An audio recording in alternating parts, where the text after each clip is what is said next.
Sorry if the title doesn't make much sense. I didn't know how to word it.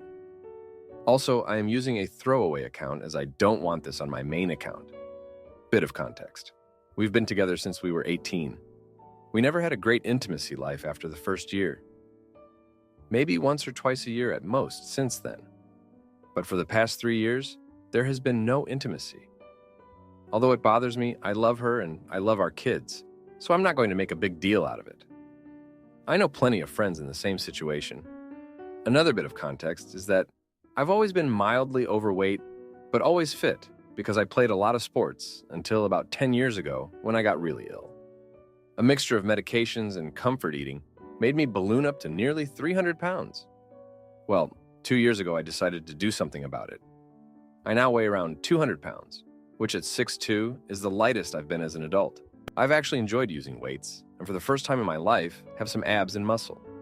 My wife, who has always been far more attractive, is pretty obviously insecure about the fact that other women are starting to look at me and message me on my baking pages on social media. For the record, I've never even looked at another woman in that way. On to the night in question. My wife went out with some friends, some of whom are single and some are in relationships. She looked stunning, and I told her so. I even updated my phone home screen to that picture of her. One of the friends she was out with messaged me about 3 months ago. The message basically said that she knows I get no intimacy. My wife doesn't realize how lucky she is and asks if I want to hook up. I obviously instantly took a screenshot and sent it to my wife. Around 4 a.m., my wife gets home and she wakes me up as she gets into bed. I'm half awake, but I can tell something is wrong. So I ask what the matter is. She doesn't say anything for a few seconds, and as I go to grab her hand, she pulls away. I ask if she wants me to get her a drink, and she says no. Then she just blurts it out and says, "I met a guy tonight. He kissed me." I didn't kiss back at first, but then I did. Then, for the next half hour, we were dancing and constantly kissing. She kept saying sorry and begging me not to leave her. My honest first reaction was, so what? It's only kissing and dancing. I didn't say that. I just hugged her and tried to calm her down.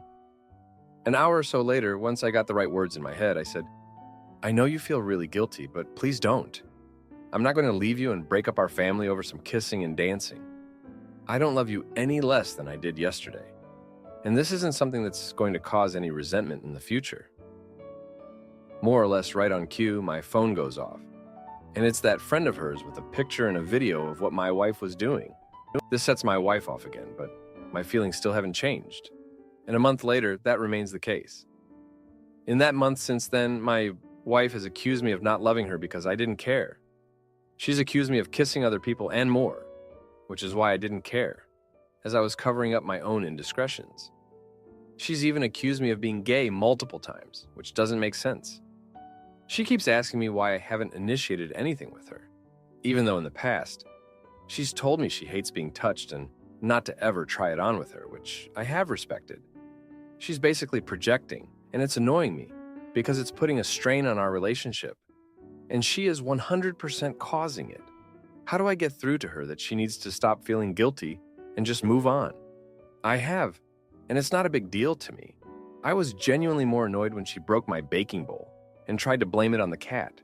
Now, for a few comments before the update. Comment 1. What in the actual hell? Your wife kisses another guy and you have no feelings about it? I have to say, the fact that your wife turned it against you is brilliant. So, instead of her apologizing profusely, she throws it back to you and says, "You don't care enough?" Wow. Maybe it's my caveman DNA talking, but I would have blown a lid if my wife told me she kissed another guy. I know some people have open relationships, but you never mentioned it, so assuming you don't.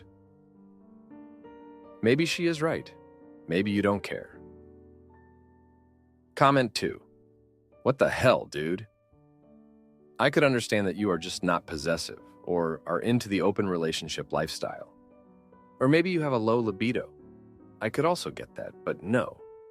Your wife constantly turns you down, told you to not touch her, don't initiate, but then she makes out with some dude in public to make your humiliation worse. And you are okay with that?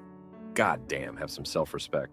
She disrespected you and humiliated you with her actions, and you are okay with that? What the frick? Now, for the update. Thanks for sticking around for this update. So, where do I even start? Remember my wife's friend who sent me that inappropriate message? Let's call her the friend.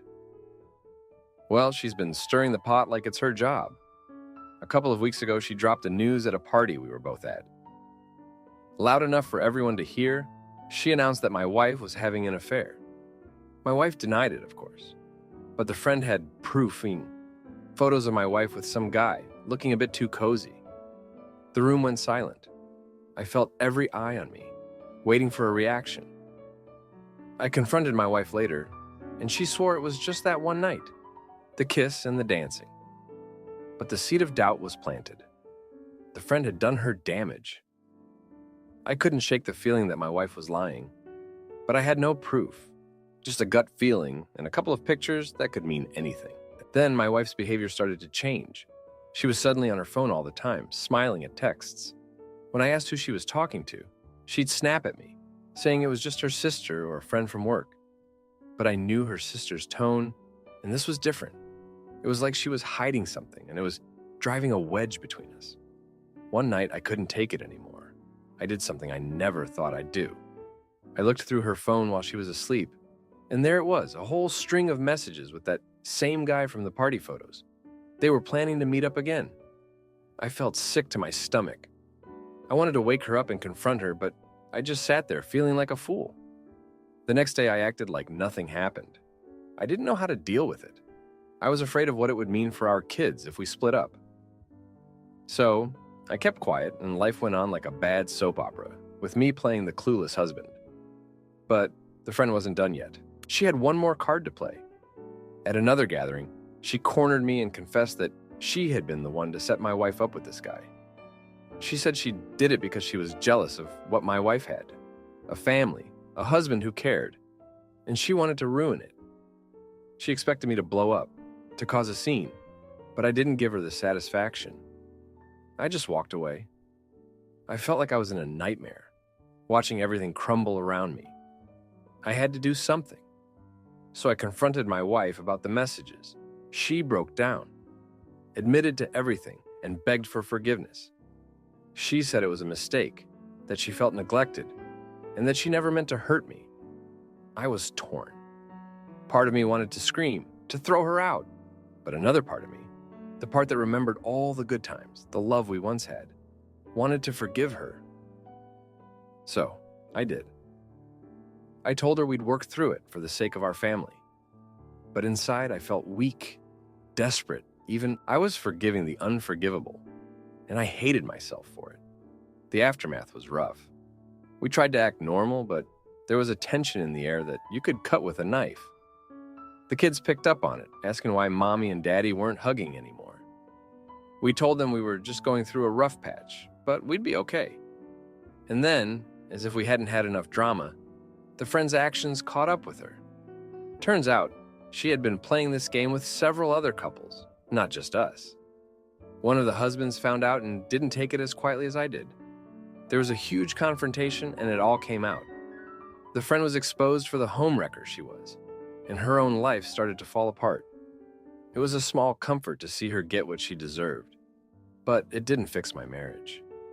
My wife and I are still together, but it's like we're walking on eggshells around each other. I don't know if we'll ever get back to how we were before, but we're trying for the kids' sake. Thanks for reading. My wife refuses high-paying jobs and risks our home. So I take charge and force her hand to save our family. Background. My wife has been working for the same company for 15 years. She is excellent at her job, worked her way up the corporate ranks, and is highly regarded in her industry. Before we had children, I agreed to be the stay-at-home parent, and I would support her as she continued chasing her career dreams. Yes, her dreams. Fast forward through the infection.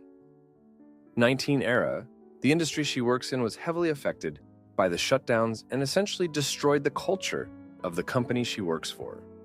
For the last 2 years, we've been having to regularly dip into our savings account in order to cover house repairs and normal bills that accumulate with having a family. I've cut back many of the unnecessary family expenditures, streaming services, gym membership, our dinner date nights, takeout food, etc. But we're still coming up short. I have gone over our monthly budget expenses with her multiple times over the last 2 years. She continues to want to live a certain lavish lifestyle, where she doesn't need to think about what she spends. Our mortgage accounts for half of her current monthly income. We live in a high cost of living area of the US. The reason our family needs her to change jobs is that she is making less than half of what she was when we got married 9 years ago. $180,000 total compensation for 2023, which is $40,000 lower than 2022. She promised she would leave by this past December if she was not back to making $500,000.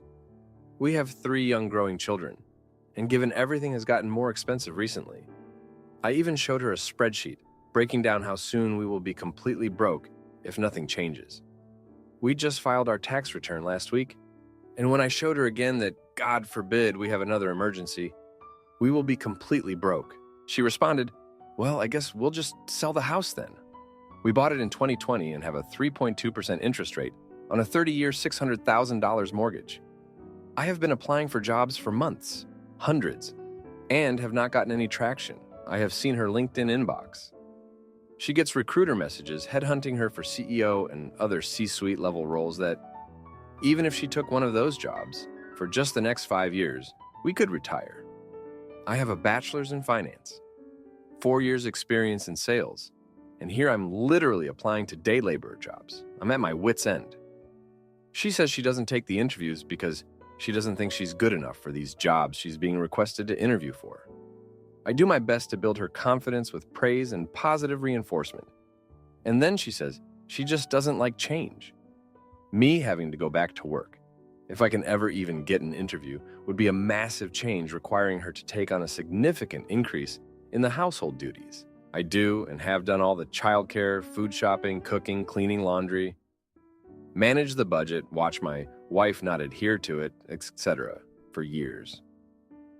I understand that as a stay-at-home dad, this won't resonate with the majority, but I've done my job.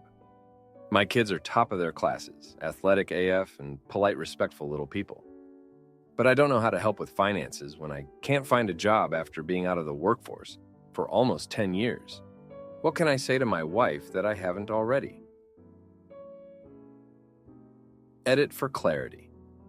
She was earning close to $500K 9 years ago when we began building our life together and for our family. Since then, she has been promoted 2 times. She's currently an executive vice president at a global organization, living in one of the USA's highest cost of living areas. Her job has not changed. Her work hours have not changed. Why did she only bring home $180,000? Market conditions and some very poor company leadership, which has been deteriorating the company from within. Now, for a few comments before the update. Comment 1. Your wife is suffering from imposter syndrome with a side of insecurity and a whole lot of apathy and comfort. She probably genuinely feels that she is not qualified because of how long she has been at her job. She knows the people, the system, the schedule.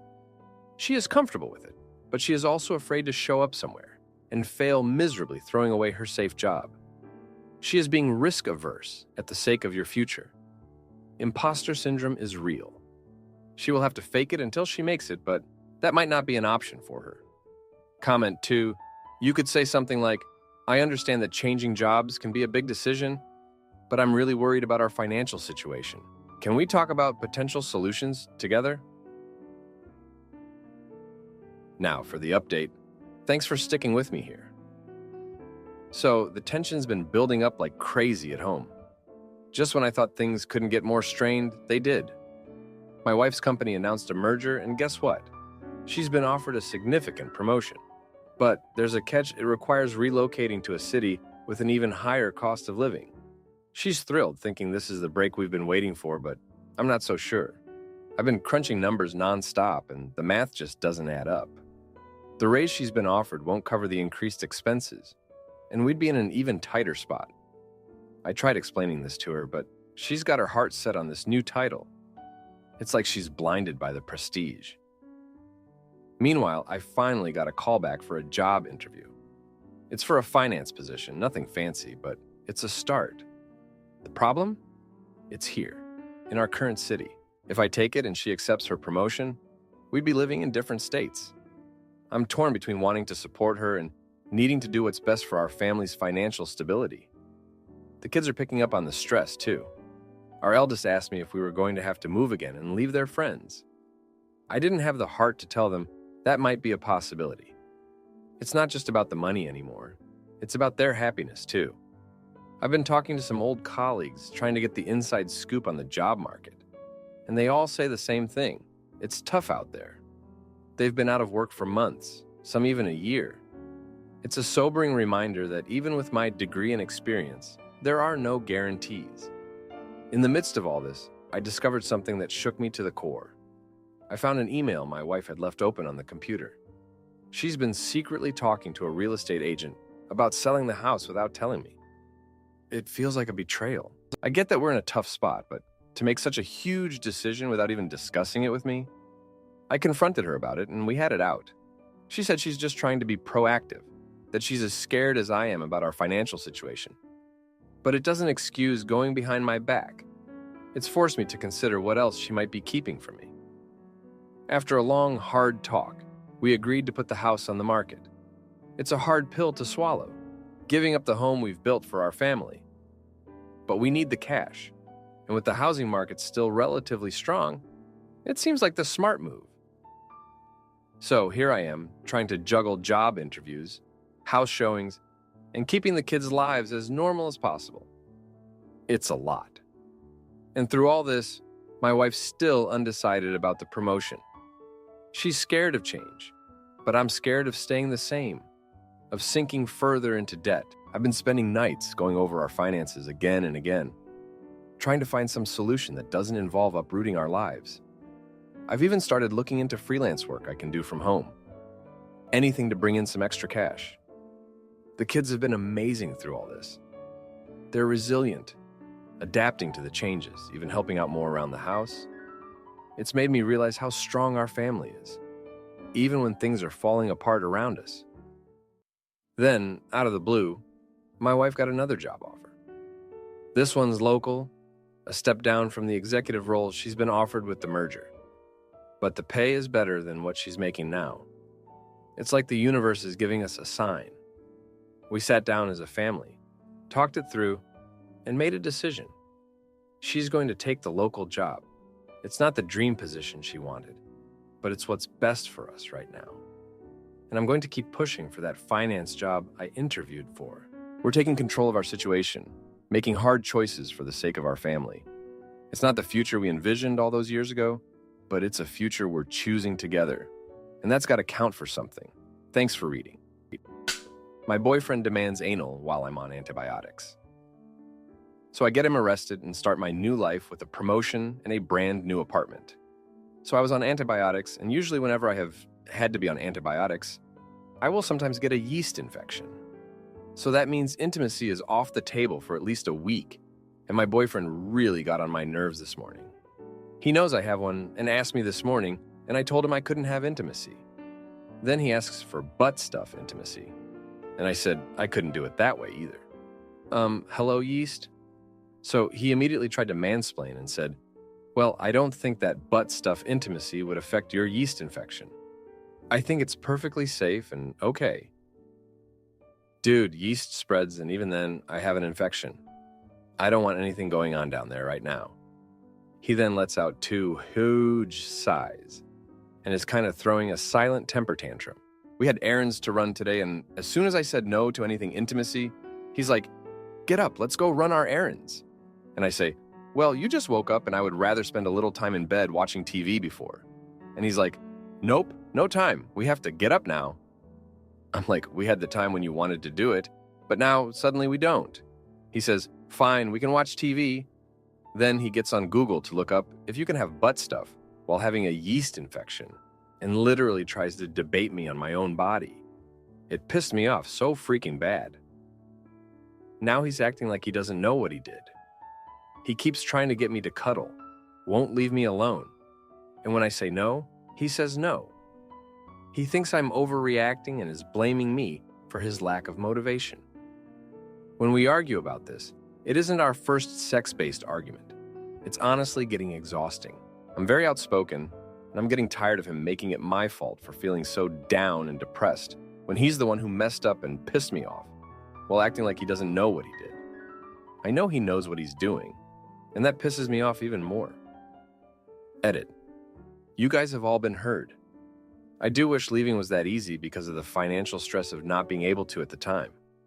I'm nowhere near close to any family, and they aren't the most reliable.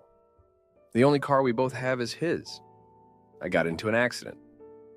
I take care of most of the bills, so maybe chipping off some here and there would help me out. Hopefully. Another edit. So, of course, the arguing didn't stop all night. It led to a physical attack against me, and he is in jail. He is currently blaming me for ruining his life from the jail phone because I had the audacity to tell the police what happened. He says I've completely screwed his life, and it's all my fault because I told them what happened. I didn't even call them. The neighbors called them because they heard screaming from the attack, and he had taken my phone from me, so I had no way to call anyways. Another update, maybe the last. First of all, thank you all for the words of encouragement and support, and also helpful tips. The police called my phone today to let me know he gets out tonight. Of course, like I thought, Mommy came rushing to get him out, and her dislike for me will probably bloom to full-on hatred. I'm safe, don't worry. The police let me know on the phone that he has conditions with his bond stating that he can't contact me directly or indirectly, nor can he come within 500 feet of me. If he does, it will be a violation of his bond, and he will be arrested and sent back to jail. Now, for a few comments before the update. Comment 1. Pouting, whining, and sighing about the fact that intimacy can't happen due to circumstances that are no one's fault is the least sexy thing on this planet. I think I just felt my female genitalia shrivel into a desiccated husk in disgust. Comment 2. The absolute repulsion this would give me. Whining and crying because you won't have intimacy is horrible. Googling and arguing would make me absolutely furious. Pack his bags and toss out the trash. This loser is the worst. Now, for the update. Thank you for sticking with me through this. So, after the last update, things got even more intense. The day he got out, I was a nervous wreck. I knew he couldn't legally come near me, but that didn't stop the fear from creeping in. I stayed with a friend that night, someone he didn't know, just to be safe. The next morning, I found out he tried to come to the apartment. The police were there in minutes, and he was back in jail before I even had my breakfast. It was a relief, but also a mess. I had to deal with the landlord because of the commotion, and explaining the situation was humiliating. In the midst of all this, I realized I couldn't stay in that apartment. Too many memories, too much fear. I started looking for a new place, but money was tight. Remember how I said I was handling most of the bills? Well, that came back to bite me. I had barely any savings, and moving costs were no joke. I started selling stuff we didn't need, stuff that reminded me of him. It was tough, but every sale felt like I was taking back a piece of my life. Then, out of nowhere, my boss offered me a promotion. It was like she knew I needed a win. The new position came with a raise, one that meant I could afford a new place without selling every last thing I owned. It was a risk, taking on more responsibility while my personal life was in shambles. But I needed that raise. I accepted, and it was like a switch flipped. Work became my sanctuary, a place where I was in control and succeeding. But it wasn't all smooth sailing. My ex's mom, true to form, started a smear campaign against me. She called me at work, trying to get me fired, saying I was a liar and had set her son up. My boss, thankfully, saw through it. She had my back, and when I explained the situation, she told me not to worry about it. She even had our legal team send a warning to stop the harassment or face consequences. With a new job and a restraining order in place, I finally moved into my new apartment. It was smaller, but it was mine. No bad memories, no fear, just peace. I started to feel like myself again, like I could breathe without waiting for the other shoe to drop. And then, the biggest surprise of all happened. The neighbors who called the police the night of the attack, they knocked on my door one evening. They had started a small fundraiser in the building to help me out. They knew I was struggling, and they wanted to do something. It wasn't a fortune, but it was enough to cover my moving expenses and then some. I was floored. I had felt so alone. And here were these people, barely more than strangers, showing me kindness. It's been a month now since I moved.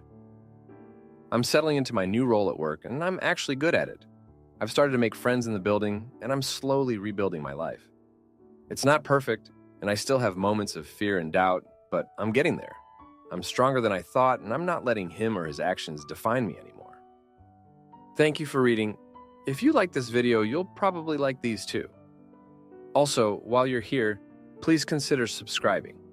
It's your support that keeps this channel alive and allows me to make better and longer videos. Have a great day.